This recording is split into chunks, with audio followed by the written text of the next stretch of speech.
Oi, meu nome é Gustavo e junto com minha equipe, Diego Júnior, Cláudia Alessandra, Beatriz Magalhães e Luiz Felipe, iremos apresentar o nosso trabalho que foi intitulado como O Guardião da Constituição, a trajetória do STF e os seus desafios. Foi feito sob a orientação da professora Ana Cláudia Guzmão. Bom, nosso objetivo geral é analisar a importância e também ver a evolução desde sua criação até os dias atuais.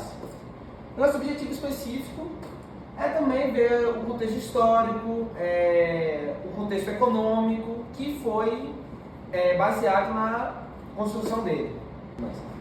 Para a nossa pesquisa, a gente usou a Constituição Federal, dos artigos 101, 102, 103, 104 e 105. Além disso, a gente usou o livro O Espírito das Leis e, para aprofundar nossas pesquisas, a gente usou o Jus Brasil e o periódico do CAPES. E agora, enfim, na nossa justificativa, ela se apoia na importância do STF para a manutenção do Estado de Direito. Nosso sumário a gente dividiu em tópicos e em cada tópico está o nome de cada um que vai falar. Olá, eu me chamo Cláudia e hoje eu vou falar um pouco sobre as várias organizações históricas dos órgãos de cúpula da Justiça do Brasil. Pode passar. Bom, eu venho começando com a introdução, falando um pouco sobre o contexto histórico, e aí a gente vai voltar lá para o ano de 1808, quando a família real chegou ao Brasil, fugindo das guerras da Europa, né? Principalmente por conta de Napoleão.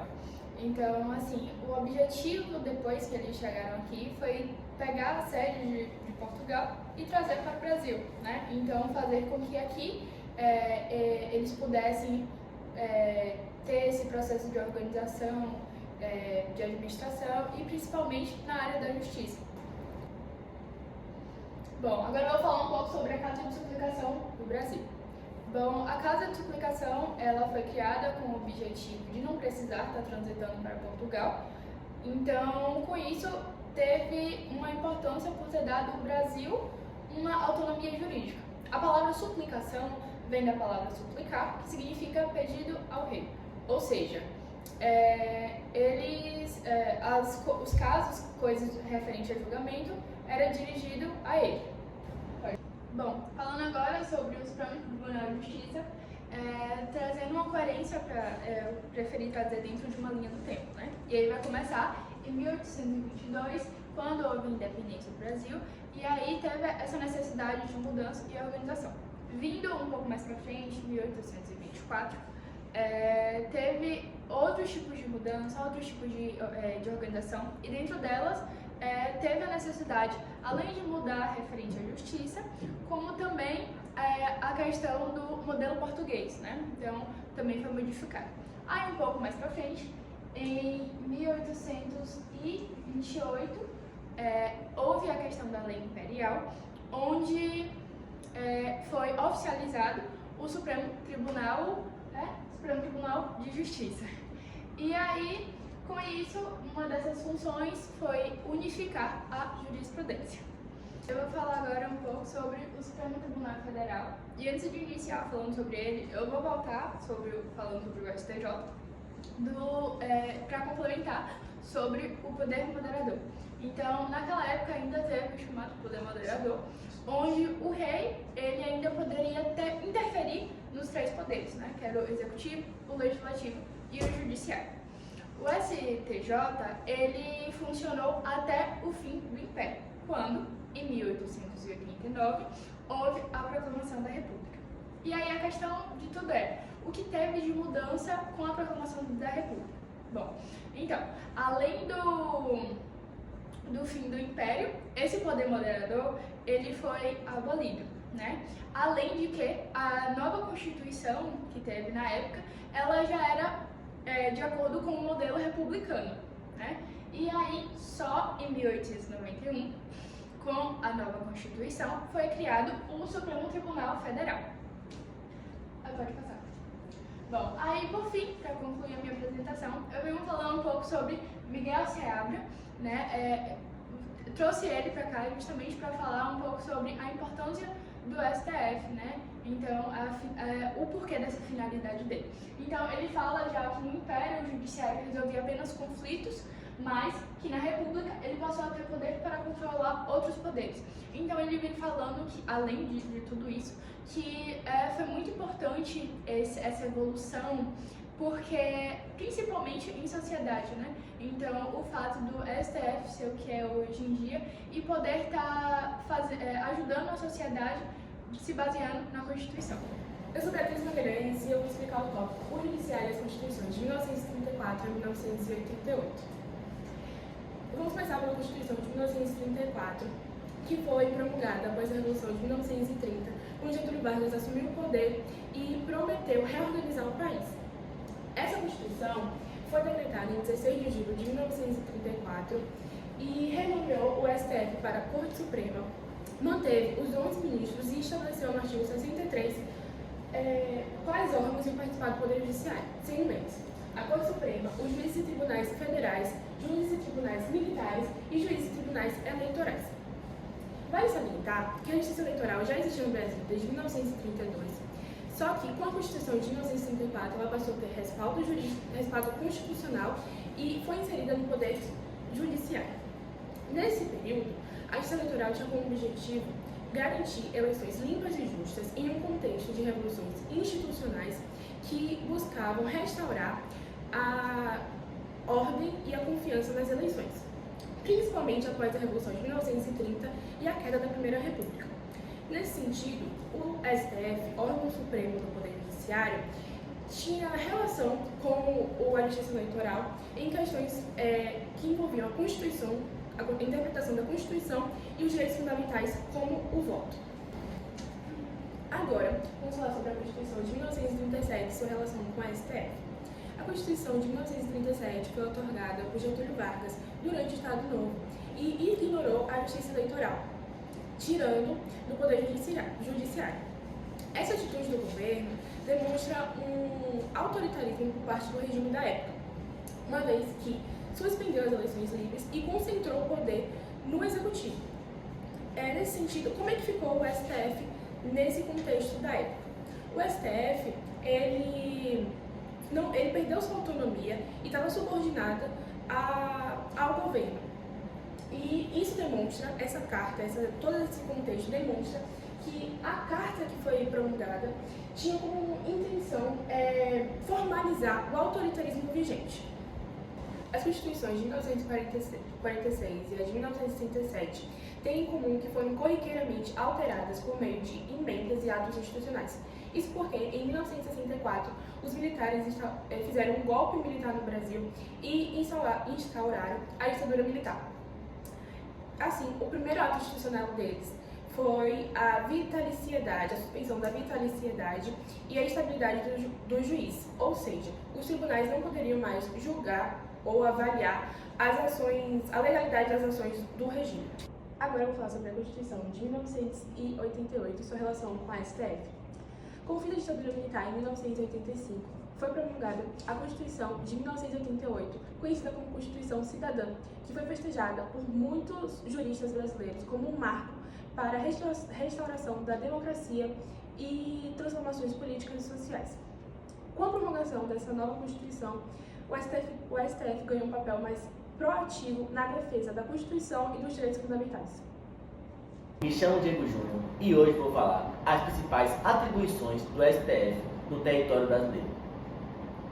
Bom, o Supremo Tribunal Federal possui um grande papel institucional no território brasileiro. Conhecido como o guardião da Constituição, ele possui de dever primordial proteger a Constituição Federal e zelar com a harmonia entre os três poderes, que é o Executivo, o Legislativo e o Judiciário. Assim, cometendo esse crime, quando for comprovado esse crime, o funcionário que cometeu ele receberá o foro por prerrogativa de função. Que o que é isso?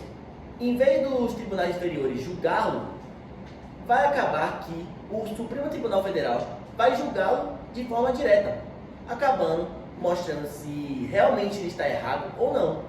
E é isso. Sobre a competência recursal, a extraordinária e a ordinária.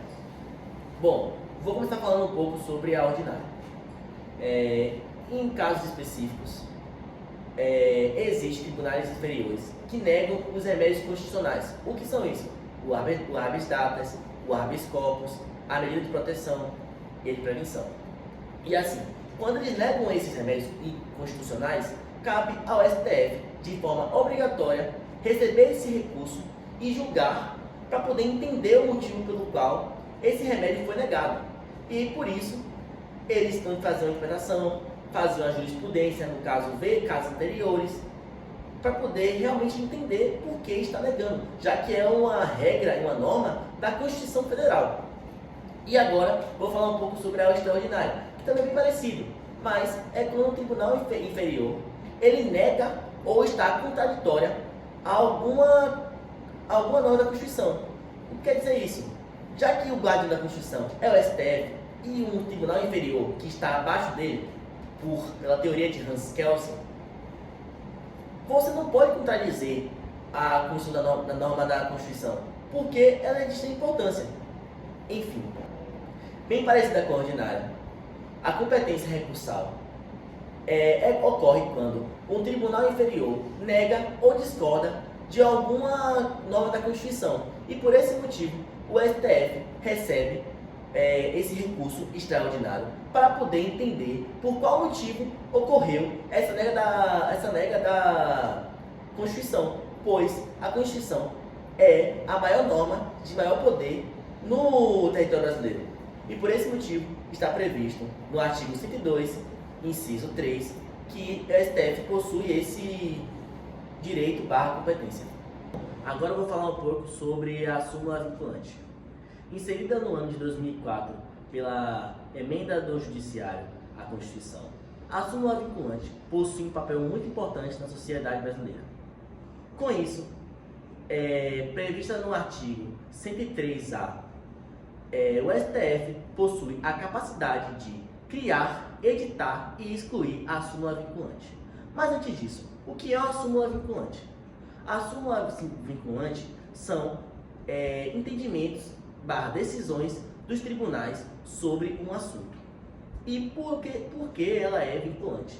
Porque ela obriga todos os cidadãos, todos os tribunais inferiores a julgar e aceitar essa súmula.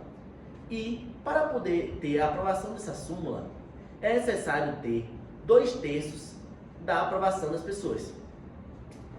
Olá, meu nome é Felipe e eu vou falar sobre a composição atual do STF. O STF é composto por 11 ministros, indicados pelos presidentes da República Brasileira, todos cumprindo os seguintes requisitos: ter entre 35 a 65 anos, ter reputação ilibada, notável saber jurídico e nacionalidade brasileira. Os atuais componentes são Luiz Roberto Barroso, presidente atual, indicado por Dilma Rousseff, Edson Fachin, atual vice-presidente, indicado por Dilma Rousseff também, e Gilmar Mendes, o décano, ou seja, ele é o mais antigo ministro a estar no cargo. Carmen Lúcia, indicada por Luiz Inácio Lula da Silva, Dias Toffoli, também indicado por Lula, e Luiz Fux, indicado por Dilma Rousseff. Alexandre de Moraes, indicado por Michel Temer, Nunes Marques, indicado por Bolsonaro, e André Mendonça, indicado também por Bolsonaro. Cristiano Zanin, indicado por Luiz Inácio Lula da Silva, Flávio Dino, indicado também por Lula. Agora, as primeiras mulheres a entrarem no cargo de ministro do STF. Ellen Grace, indicada por Fernando Henrique Cardoso, FHC, Carmen Lúcia, indicada por Lula, Rosa Weber, indicada por Dilma Rousseff. Agora, os presidentes da República que mais indicaram ministros para o cargo. Luiz Inácio Lula da Silva, Dilma Rousseff e Jair Messias Bolsonaro. Lula indicou 5, Dilma Rousseff indicou 4 ministros e Bolsonaro indicou 2. Agora eu vou falar sobre as capitais brasileiras que foram sede do STF. Nos dias atuais, o STF está sediado na capital do país, Brasília, na Praça dos Três Poderes, onde tem 2 complexos. O mais antigo tem a sala de reunião, a biblioteca e o gabinete presidencial. O mais novo, ele abriga os serviços administrativos do tribunal e os gabinetes dos presidentes e ministros. No período monárquico, a sede do então Supremo Tribunal de Justiça era na cidade do Rio de Janeiro. Bom, meu nome é Gustavo e hoje eu vou falar sobre os casos mais relevantes que o STF julgou. Bom, primeiro eu vou falar sobre a igualdade sexual, ainda mais na parte da LGBTQIA+. Em maio de 2011, o STF julgou que poderia ter o casamento homoafetivo, o que tornou mais equiparado judicialmente na parte do casamento heterossexual. Depois de 2019, ele deixou o crime de homofobia e de transfobia como como ato de racismo. Em maio de 2020, ele tornou inconstitucional a proibição de casais homoafetivos doarem sangue. Ou seja, se um homem homossexual tivesse uma relação sexual com outro homem, ele não poderia fazer uma doação de sangue. E o STF falou que ele poderia sim doar esse sangue. E ele também colocou casais homossexuais e trans na Lei Maria da Penha, o que deixou eles mais seguros.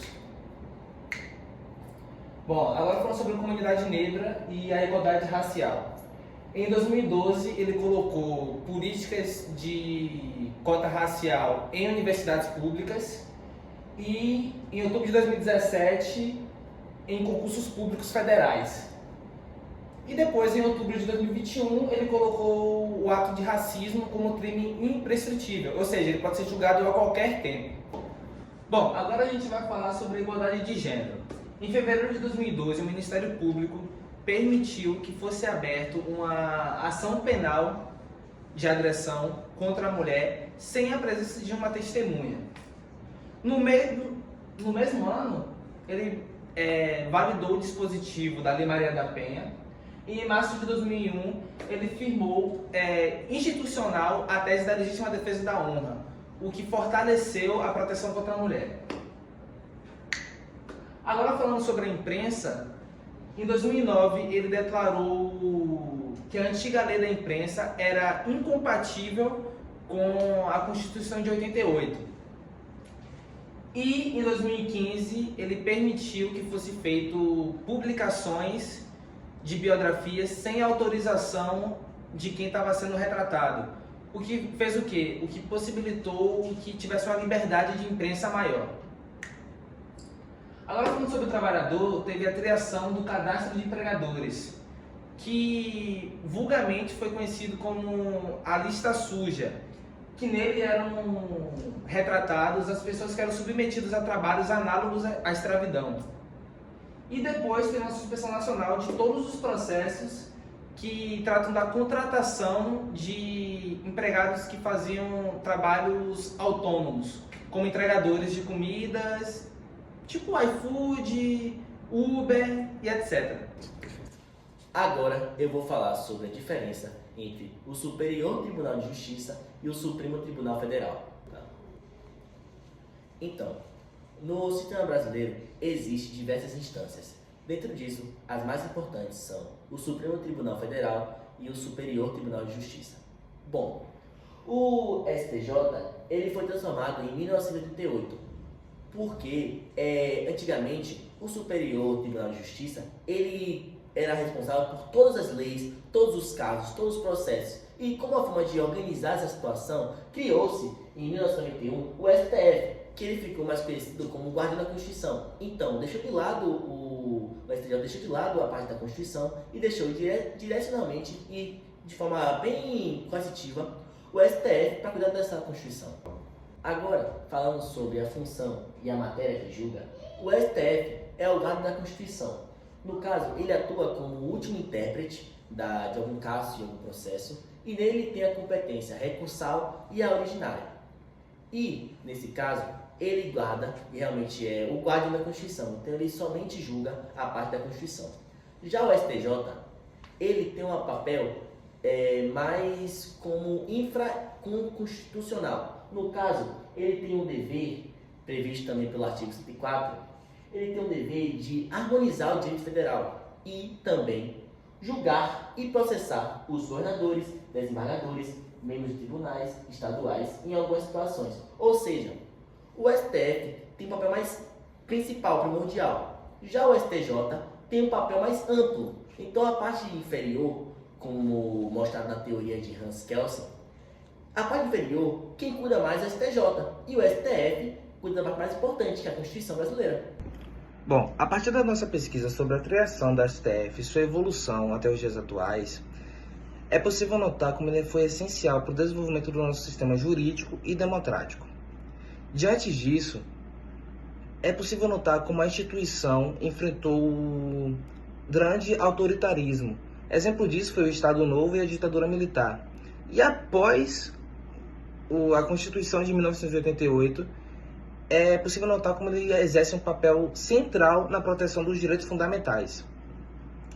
Nesse sentido, o STF tomou decisões que moldaram a sociedade brasileira. Exemplo disso foi igualdade de gênero, igualdade racial, liberdade de expressão, o direito dos trabalhadores e diversos outros direitos que são direitos básicos e que o STF garantiu. Por fim, eu vim aqui mostrar também onde a gente tirou as referências, todo o conteúdo apresentado, né? Então, a gente colocou aqui algumas obras literárias, a Constituição, livros e aí sucessivamente. E por fim, eu também queria agradecer a Ana Cláudia, em nome dos meus colegas, pela orientação, pela ajuda, pelo auxílio que ela deu pra gente, né? Porque sem ela a gente não iria conseguir apresentar.